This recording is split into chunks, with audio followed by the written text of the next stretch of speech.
risk properly. They've encouraged people to build, multi-billion-dollar homes and complexes in very vulnerable areas, and they haven't taken the mitigation steps. For example, in California, from the standpoint of wildfire, as they have in the past. An interesting article in the Wall Street Journal.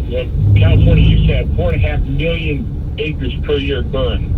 This is back in early 1900s. Then they took mitigation efforts. They allowed, sheep and cattle to graze to keep down the brush. They got rid, they put fire breaks. They auctioned off forests. And if that dropped it down to 250,000 acres a year on average, they're back up to 4.5 million because of very bad policy. So again, you can't keep bailing people out and let them assume more and more risk. There is a ton to talk about here in policy, which I want to get to. But just to get politics off the table, Senator, you mentioned hurricanes. Would your opinion be exactly the same if we were talking about a hurricane in Florida, which is becoming a red state, as opposed to California, which is a blue state? No, again, I generally vote against these disaster relief packages. Wait, would your opinion would be the same regardless of the state? Is that what you're saying?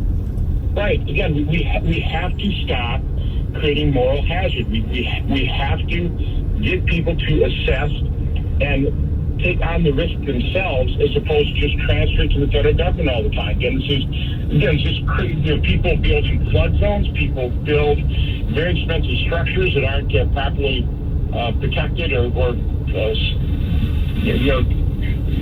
that are vulnerable to some of these dangers as well. So again, we are creating moral hazard after moral hazard, and the problem is increasing rather than decreasing. Well, it raises a big question, Senator, because we're talking about climate change, climate-related disasters, fires, hurricanes, and so forth, and we're discovering that not just Florida, but North Carolina is in a hurricane zone, and that the fire season in California is not a few months, it's almost the entire year and almost the whole state. In fact, there are wildfires in other parts of the country. Just a few weeks ago, I was on a train that was canceled because there was a wildfire on the tracks, and this was in Connecticut, the border between Connecticut and New York State. So this is everywhere. And if that is our starting point, and then we focus back in on California and the danger of wildfires, what is it that you want California to do to make themselves more resilient in future disasters or future fires? Take a look at what they did when they reduced the average number of acres burned every year from 4.5 million to 250,000. Okay, take a look at what they did there. Again, they allowed sheep and cattle to graze. They auctioned off forests to be logged so they could thin it up, so they could create fire breaks. Then the environmentalists took over, and they stopped doing all those very common sense mitigation efforts. And now politicians are blaming climate change, like mankind can actually change climate. Like we can prevent climate. We can't. The climate has always changed, always will. We can adapt to it and we can mitigate it. They stopped mitigating it, which is why they're back up to 4.5 million acres burning every year in California. It's just stupid policy, and they won't admit it. We'll just note, there's all the science on climate change and human-caused climate change. I think you're saying that you don't accept that or don't accept that is the main thing. Okay, understood. If we talk about this particular situation, it seems to me that there are some specific things that can do that aren't even that expensive. You can fireproof houses. You can move vegetation even a few feet away from houses. Makes a difference. But you have a situation where people build homes in areas that are also forested, that also have grasslands, that also are nature, and it's going to be dry, and it's getting drier and drier.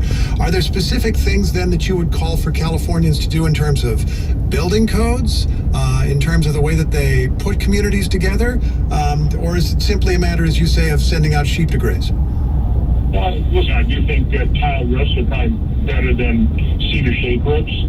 That's pretty obvious. It's been obvious for decades. Those homes are probably less likely to start on fire when these sparks and timbers fly literally miles, in 100-mile-an-hour winds. So take a look at what actually causes this, and soberly assess what you need to do. But again, go back to what they did when they dramatically reduced the number of acres of uncontrolled fires. They know how to do this. They just refuse to do it. Do you think that it is Congress's place to instruct them as to what to do on a state and local level with forest management, with building codes, with whatever it might be? Yeah, if they're asking for American taxpayer dollars to fund their mismanagement, absolutely you should have the role of telling what they need to do if they want the dollars. That makes common sense. Otherwise, California, again, they made the mistake. They're the ones that assumed the risk. They're the ones that made the stupid decisions in mismanagement. They got a lot of revenue. They just misspend it all the time. Okay? And if you do not get the changes that you would like, you would say, Californians, you're on your own. The federal government, the United States of America, is not going to help you. You're out. That's what I would do. And you would do that regardless of the state, even if it was a disaster in Wisconsin, which is not impossible to imagine. Well, the good news is Wisconsin, we're not really subject to these types of dangers, and we actually do conduct forestry, and we try and manage our forests as best as possible. Particularly state and county owned as opposed to federal, because we have stupid federal laws. Got a lot of lakes as well. Senator, thanks so much. Really appreciate you taking the time. Have a great day. Senator Ron Johnson of Wisconsin.